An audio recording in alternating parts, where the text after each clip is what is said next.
Caribbean premier লিগে নিজেদের প্রথম ম্যাচে হারের পর দ্বিতীয় ম্যাচে আজকে জয় তুলে নিয়েছে সাকিব আল হাসানের অ্যান্টিগা অ্যান্ড বারবুডা ফ্যালকনস।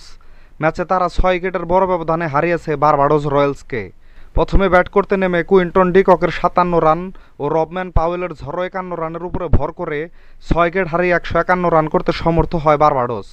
বোলিংয়ে আজকেও এক ওভার বল করে 14 রান দিয়ে কোনো উইকেটের দেখা পাননি বাংলাদেশের তারকা ক্রিকেটার সাকিব আল হাসান। জবাবে ব্যাট করতে নেমে জুয়েল আন্দ্রের 28, সাকিবের 13 বলে 13, ইমাদু আসিমের 16 এবং কারিম আঘুরের অপরাজিত 64 রানের উপর ভর করে 2 বল হাতে রেখে 6 উইকেটের জয় তুলে নেয় সাকিবের অ্যান্টিগা। এই জয়ে 2 ম্যাচে 2 পয়েন্ট নিয়ে পয়েন্ট টেবিলের 3 নম্বরে উঠে এলো সাকিবের অ্যান্টিগা, আর বারবাডোস প্রথম ম্যাচ হেরেই পয়েন্ট টেবিলের 6 নম্বরে অবস্থান করছে। পরবর্তী ম্যাচে আগামীকাল ভোর 5টায় সেন্ট লুসিয়া কিংসের বিপক্ষে মাঠে নামবে সাকিব আর অ্যান্টিগা। তো বন্ধুরা, ভিডিওটি ভালো লাগলে একটি লাইক দিন, সাথে ক্রিকেট ও ফুটবলের নতুন নতুন আপডেট পেতে এখনই আমার চ্যানেলটিকে সাবস্ক্রাইব করে দিন। সকলকে ধন্যবাদ।